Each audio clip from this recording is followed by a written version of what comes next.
आपने electric vehicle के बारे में सुना और देखा जरूर होगा। आज हम इसके बारे में चर्चा करेंगे। हेलो, नमस्कार, सत श्री अकाल दोस्तों। मैं हूं आपका दोस्त और आज हाजिर हुआ हूं आपके सामने एक नए टॉपिक के साथ। अगर आपको ये वीडियो अच्छा लगे तो इस वीडियो को लाइक कर देना और सब्सक्राइब तो बनता है यार। तो चलते हैं अपने वीडियो की तरफ।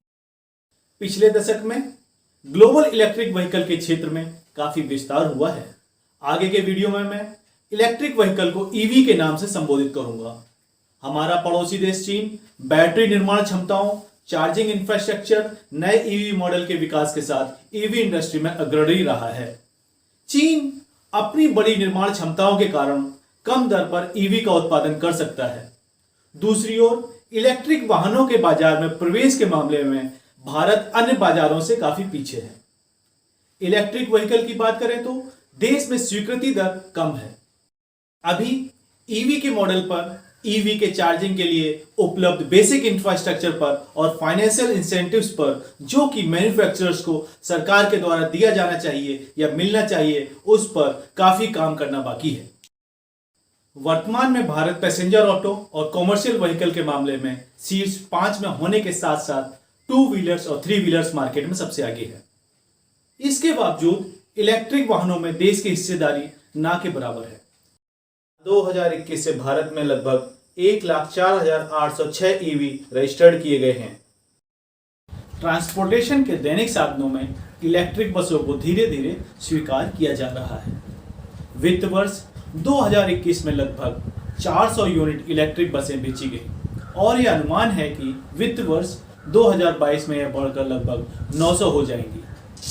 भारत ने अपने बजट 2021-22 में ईवी क्षेत्र को अपना समर्थन दोहराया है। भारत सरकार ने इलेक्ट्रिक में वाहनों की बाजार में पकड़ बनाए रखने के लिए कई सुधारों का प्रस्ताव रखा है। आप देखते हैं कि भारत में ईवीज पर कौन कौन सी गवर्नमेंट पॉलिसीज बनी हैं और इसको बढ़ावा देने के लिए सरकार ने कौन कौन से कदम उठाए हैं। भारत सरकार ईवी क्षेत्र में भारत को ग्लोबल लीडर के रूप में विकसित करने के लिए लगातार अपना समर्थन दिखा रही है। इलेक्ट्रिक वाहनों की मांग को बढ़ावा देने के साथ साथ मैन्युफैक्चरर्स को इलेक्ट्रिक वाहनों को और संबंधित बुनियादी ढांचों में R&D में निवेश करने के लिए प्रेरित करने के लिए सरकार द्वारा कई योजनाएं और प्रोत्साहनवर्धक कार्य शुरू किए गए हैं। भारत सरकार ने अब तक फेम 2 PLI स्कीम और battery swapping policy, special electric mobility zone, EV पर टैक्स रिडक्शन लॉन्च किया है। ये कुछ गवर्नमेंट की नीतियां हैं, पॉलिसीज हैं, इंसेंटिव्स हैं जो कि इलेक्ट्रिक व्हीकल के बारे में इंडिया में हैं। वो कुछ इस प्रकार हैं। फेम इंडिया स्कीम, इस योजना का पूरा नाम faster adoption and manufacturing of hybrid electrical vehicles in India है। यह 1 अप्रैल 2015 को भारत सरकार द्वारा पेट्रोल और डीजल ऑटोमोबाइल्स के उपयोग को कम करने के लिए शुरू की गई थी। यह योजना भारत में इलेक्ट्रिक मोबिलिटी का एक अनिवार्य हिस्सा थी। फेम इंडिया योजना का उद्देश्य सभी प्रकार के वाहनों को प्रोत्साहित करना है। यह भारत सरकार यानी कि मिनिस्ट्री ऑफ हैवी इंडस्ट्रीज की योजना का एक भाग है। फेम इंडिया योजना के 4 फोकस क्षेत्र हैं। वो कुछ इस प्रकार हैं: demand for technology, pilot projects, technology development and infrastructure for charging.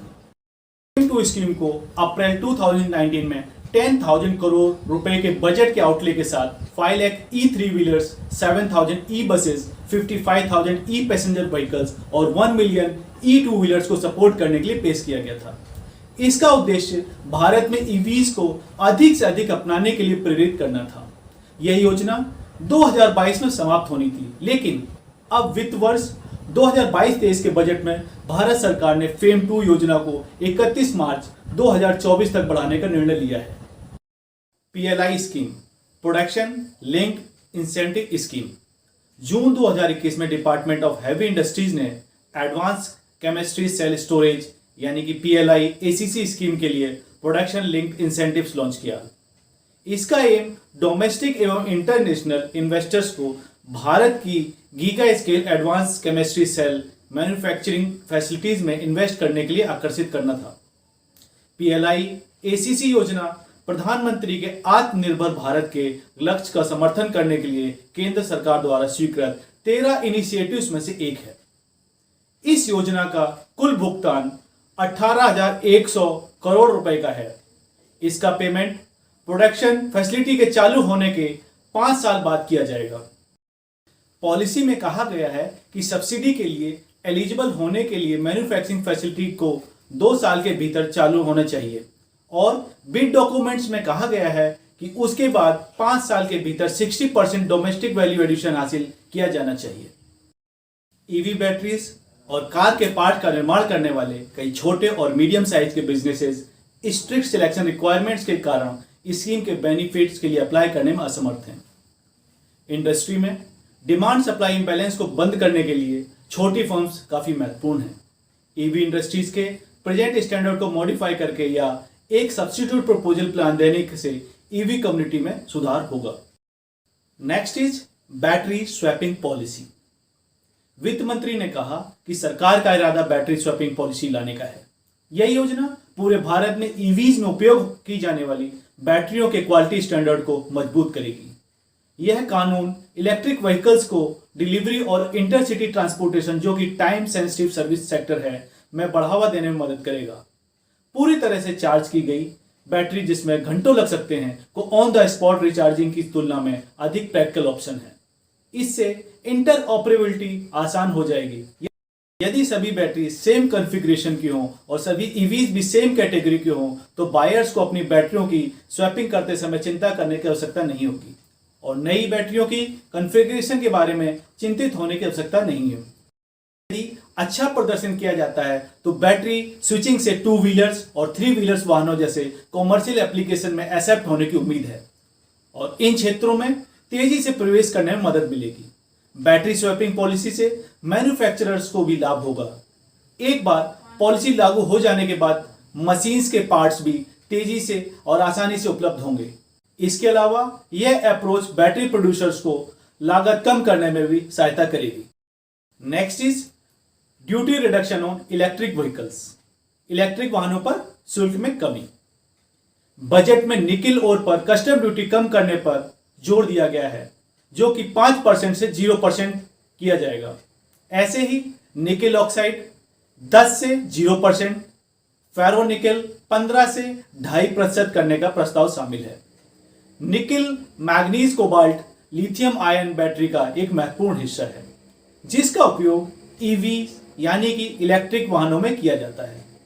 Bharat के पास इन ओर्स का सीमित भंडार है और बैटरीज निर्माण इन पर अधिक निर्भर करता है।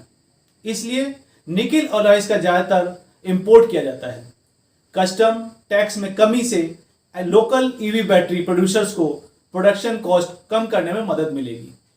मोटर पार्ट्स पर कस्टम ड्यूटी को 10% से घटाकर 7.5% करने का भी प्रपोजल है, जिससे इलेक्ट्रिक वाहनों की कुल लागत को कम करने में भी मदद मिलेगी। Next is E mobility zone. Government electric vehicles के लिए डेडिकेटेड मोबिलिटी जोन एस्टेब्लिश करने की योजना बना रही है। एडमिनिस्ट्रेशन के द्वारा आइडेंटिफाइड जोन्स में केवल इलेक्ट्रिक व्हीकल्स या इसी तरह के व्हीकल्स को ऑपरेट करने की अनुमति होगी। ऐसी पॉलिसीज कई यूरोपीय देशों और चीन में प्रचलित है।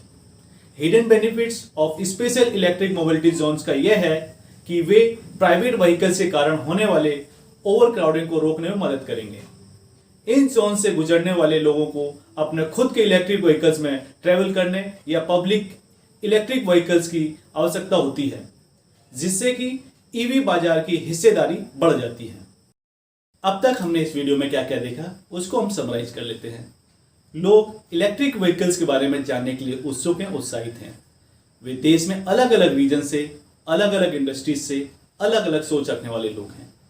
भविष्य में ईवीज $1 ट्रिलियन का उद्योग बन जाएगा, साथ ही साथ पर्यावरण को बचाने में मदद करेगा। इलेक्ट्रिक व्हीकल्स को डेवलपिंग नेशंस में पूरी तरह से ला पाना एक बहुत बड़ी समस्या है, क्योंकि इन देशों में पेट्रोलियम व्हीकल की संख्या बहुत ज़्यादा है और पेट्रोलियम व्हीकल की पॉपुलैरिटी भी ज़्यादा है। नतीजन सरकार की भागीदारी महत्वपूर्ण हो जाती है। जब सरकार की सब्सिडी का कार्यक्रम की बात आती है तो प्रोत्साहनों का प्रभाव भी दिखाई देता है। सरकारी प्रोत्साहन ईवीज की बिक्री को बढ़ावा देने का एकमात्र तरीका नहीं है।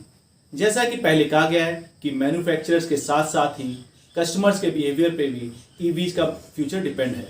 सफल उपाय, सफल प्रयोग यह प्रदर्शित करते हैं कि सरकारें इन चुनौतियों का समाधान करने में किस प्रकार सहायता कर सकती हैं। हमें उम्मीद है कि सरकार के उपाय भारत को हरित भविष्य की ओर अपने पथ पर जारी रखने में सक्षम बनाएंगे। तो फिर मिलते हैं अगले वीडियो में। तब तक खुश रहें, मुस्कुराते रहें और मेरे वीडियोस को देखते रहें, लाइक करते रहें। धन्यवाद।